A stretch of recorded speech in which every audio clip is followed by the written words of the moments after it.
Leçon 3.7.3, les polygones semblables. Nous sommes dans la leçon. Donc, ça, c'est les notes qui sont importantes que vous devez copier dans votre cahier. Donc, le titre, c'est les polygones semblables. Vous devez avoir pensé aux propriétés des polygones semblables. Et ces propriétés, en fin de compte, ce sont qu'ils ont des angles qui sont égaux et aussi que les côtés correspondants sont proportionnels. Donc, proportionnel veut dire que c'est égal. Donc, vous devez écrire ceci maintenant dans vos notes.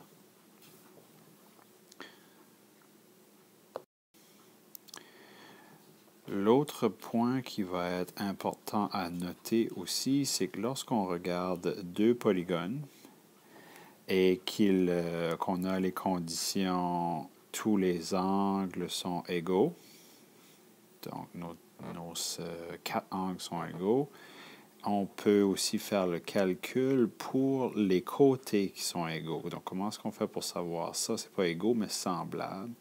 Donc, il faut faire le rapport ou faire une fraction des côtés correspondants. Comme par exemple, si on regarde la première fraction, AB divisé par PQ. AB représente le côté AB qui mesure 1,5 cm, tandis que PQ représente sur l'autre polygone et c'est 2,1 cm. Donc, si on fait AB divisé par PQ, on va trouver une valeur. Et cette valeur-là va être la même pour les deux autres côtés correspondants, BC et QR, donc BC et QR. Et si on voit ainsi de suite, on va trouver chacune des fractions devrait être tous égales. Donc, chacun des côtés ici vont donner la même valeur. Donc, vous avez des numéros à faire dans votre livre. Je vous donne un premier exemple qui est la page 341, le numéro 4. Vous avez à faire quelque chose du genre qui est AB divisé par 4 égale à 5 divisé par 2. Donc, lorsqu'on va faire ceci, là, je vais le réécrire puisqu'il est mal fait. Donc, j'ai AB qui est divisé par 4 va être égal à 5 divisé par 2. Donc, tout ce qu'il faut faire ici, finalement, c'est isoler notre variable qui va être AB. Donc, je veux avoir AB tout seul pour savoir sa valeur. Donc, on a déjà vu ça. Il faut enlever le 4, qui est une division par 4. On va faire l'opération inverse, qui est le multiplier par 4 des deux côtés. Et le multiplier, c'est toujours d'en haut. Donc, multiplier par 4 divisé par 4, ça s'annule. Donc, on va se trouver avec AB, qui est ce qu'on cherche, va être égal à 5 fois 4, donc égal à 20, divisé par 2. Donc, notre réponse finale, ça va être 10. Donc, c'est tout ce qu'on cherche ici. Un deuxième exemple que vous avez juste à côté, donc c'est ce qu'on va regarder. Au lieu de mettre le côté AB, donc AB représentait le côté d'un polygone. Ici, on a mis une variable W comme vous êtes déjà habitué de voir et on va isoler notre W. OK, donc je vais juste le réécrire puisqu'il n'est pas assez gros pour qu'on puisse bien voir. Donc, W divisé par 4,2 va être égal à 2,3 divisé par 2,1. Donc, on va multiplier par 4,2 en haut. C'est toujours en haut qu'on fait notre multiplication des deux côtés. Donc, 4,2 va s'annuler du côté gauche. Donc, on va rester en fin de compte avec seulement notre W qui va être égal à 2,3 multiplié par 4,2 divisé par 2,1. Donc, il faut faire ça sur notre calculatrice. La multiplication nous donne 9,66 divisé par 2,1. pour un résultat final de 4,6. Donc, notre W est égal à 4,6. Donc, avec ces deux exemples ici, vous allez être capable de faire le numéro 4 et le numéro 5 de la page 341. OK, donc voici un autre exemple qui va vous aider à faire vos exercices un peu plus tard. On vous demande de trouver les rectangles qui sont semblables et bien sûr de justifier votre réponse. Donc pour ça, il faut retourner à vos connaissances de qu'est-ce que sont des polygones semblables. Donc on a deux conditions. Si on se souvient des deux conditions, il faut que les angles soient les mêmes. Donc les quatre angles soient les mêmes. Ici, on a des rectangles, donc c'est assez facile. On va s'apercevoir vite que ce sont tous des angles de 90 degrés. Donc, on a en principe des rectangles qui sont semblables, mais on doit aussi avoir la deuxième condition qui nous dit que deux côtés, par exemple, seraient semblables ou proportionnels, mais il faut que ce soit aussi vrai pour les autres côtés semblables. Donc ici, ça voudrait dire que si je compare mon rectangle qui s'appelle A, B, C, D, devrait être semblable à E, F, G, H. Donc je dois vérifier ça en vérifiant le côté BC divisé par le côté FG, qui semble être les mêmes côtés. Ça doit aussi être égal au côté AB divisé au côté qui serait HG. Donc, ça, c'est les informations qu'on a. Donc, si je mets ça en nombre, ça veut dire que ça va être 2,5 divisé par 2,4 qui va être égal à 8,5 divisé par 8,4. Donc, on fait le calcul sur la calculatrice et donc, comme première réponse, on a 1,042 qui va être égal à 1,012. Et ce qu'on s'aperçoit en fin de compte, c'est que ces deux rapports-là ne sont pas égaux. Donc, ce qui veut dire que le rectangle ABCD n'est pas égal pas semblable plutôt au rectangle EFGH. Donc, ce qu'il faut faire ici, dans ces cas-ci, c'est vérifier ensuite avec le prochain et voir c'est lesquels des trois qui sont des semblables. Donc, j'ai fait ceci. Donc, si on regarde plutôt EFGH, celui-ci, EFGH, et ensuite on regarde le prochain qui est JKNM, on va s'apercevoir que, en fin de compte, ces deux triangles, ces deux rectangles plutôt, sont des rectangles qui sont semblables. Donc, en comparant justement nos proportions, on va voir que le côté EF comparé à JK, donc EF comparé à JK, nous donne une proportion de 1,6. Et si on compare FG et KM, donc FG, KM, ce sont aussi 1,6. Donc, ceci veut dire que ces deux triangles-là, rectangles, sont des rectangles qui sont semblables. Donc, ceci, le prochain numéro que vous pouvez faire qui est semblable à la page 341, c'est le numéro 9. OK, prochain exemple ici. On vous demande de dessiner un pentagone semblable à celui-ci, mais un plus grand. Et ensuite, un autre pentagone, mais plus petit. Donc, on va utiliser ce qu'on a ici et on vous demande d'expliquer pourquoi ils sont semblables. Donc, déjà, on peut imaginer pourquoi ils devraient être semblables si on se souvient des définitions des polygones. C'est les angles doivent être les mêmes. Et ensuite, les proportions des côtés doivent donner le même résultat pour chacun des côtés comparés. Donc, commençons par faire notre dessin.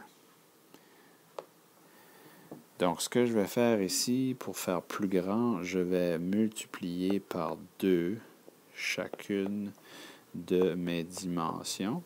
Donc, ça va me permettre de grossir mon dessin. Donc, je vais commencer à dessiner, je vais commencer sur un point ici. Et vu que j'ai multiplié par 2, donc au lieu d'avoir 2 cm, je vais avoir 4 cm. Donc, au lieu d'avoir 4 cm ici, 1, 2, 3, 4, 5, 6, 7, 8, 4. Et j'étais au milieu et j'ai monté de 2, donc je vais montrer de 4. Donc, mon dessin devrait ressembler à ceci. Donc, le défi que j'ai à l'écran ici, c'est de prouver que mes angles sont les mêmes. Très facile pour les deux coins d'en bas. Ce sont des angles de 90 degrés, comme on voit là. Je pourrais aussi prouver que celui-ci est 90 degrés, puisque j'ai un angle de 45 degrés de chaque côté. 45 plus 45 me donne aussi mon 90. Par contre, je devrais utiliser mon rapporteur d'angle que je n'ai pas pour vous montrer à l'écran. Vous en avez un pour que je puisse mesurer en fin de compte les angles qui devraient être 135 degrés aussi. Donc, voici mon polygone qui est agrandi. Il est plus... Donc, c'est le plus grand qui est là. Et j'ai tout simplement multiplié par 2 toutes mes dimensions. Donc, si je veux faire un plus petit maintenant, il va falloir que je vais diviser par 2 au lieu de multiplier par 2. Donc, si je fais... Donc, ici, je vais faire diviser par 2. Plutôt cette réponse-là, divisé par 2. Cette réponse-là, divisé par 2. Divisé par 2. Et divisé par 2. Et divisé par 2. Donc, ceci va me donner la possibilité de faire, en fin de compte, un schéma qui est plus petit. Donc, mon schéma plus petit, donc je vais me retrouver avec, je vais commencer dans le coin ici. Au lieu de 2 cm, je me rends à 1 cm. Au lieu donc, je devrais avoir quelque chose comme ceci. Et c'est le même principe, 90 degrés, 90 degrés. Je vais avoir un 90 degrés là. Et j'aurai besoin de mon rapporteur d'angle si je veux absolument mesurer mes angles de chaque côté pour démontrer qu'ils sont tous égaux et que mes polygones sont semblables. Parce que 1, c'est les mêmes angles.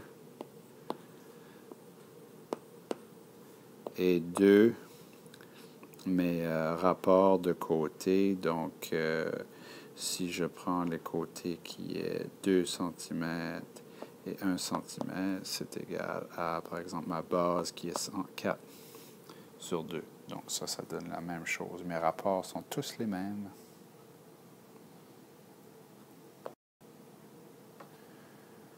Donc, prochain numéro qui est similaire, vous pouvez faire le numéro 10 de la page 341 et avec le même genre d'exemple que je viens de vous montrer. OK, on a 2 pièces octogonales qui sont semblables et on veut calculer la longueur de GH. Donc, GH qui est ici, donc ça c'est un inconnu. On ne sait pas qu'est-ce que c'est. Et ensuite, on veut trouver aussi la longueur de NP, qui n'est pas connue. Donc, NP va se trouver sur le côté là. Qu'est-ce qu'on doit utiliser? Donc, on doit utiliser le facteur d'échelle des côtés qui sont correspondants que l'on connaît déjà. Donc, on voit ici AB est connu. Il faut trouver le correspondant. On voit c'est IJ ici. Donc ça, on peut faire un facteur d'échelle avec ceci. Et si on se souvient, tous les côtés correspondants doivent donner le même facteur d'échelle.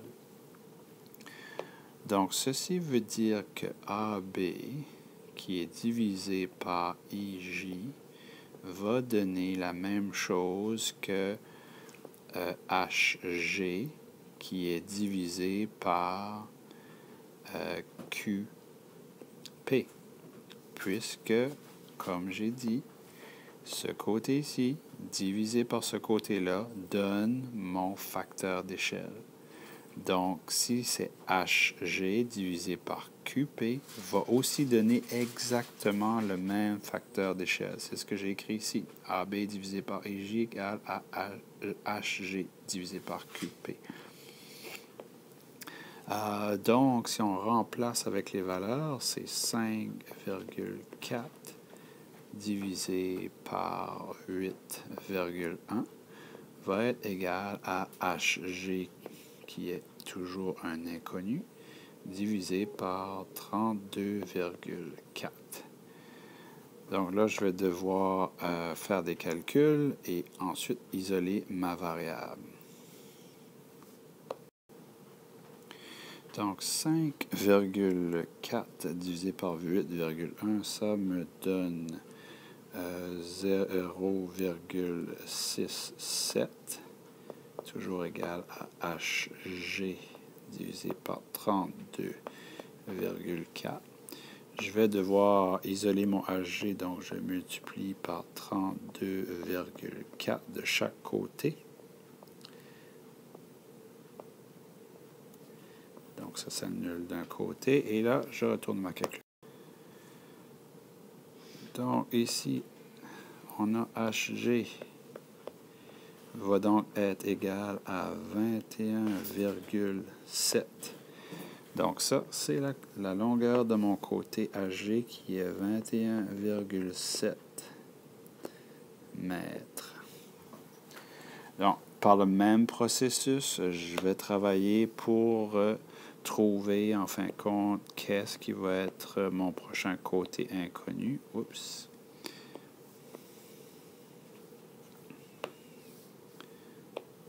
Donc, IG va être égal à, qu'est-ce qu'on cherche maintenant, c'est NP.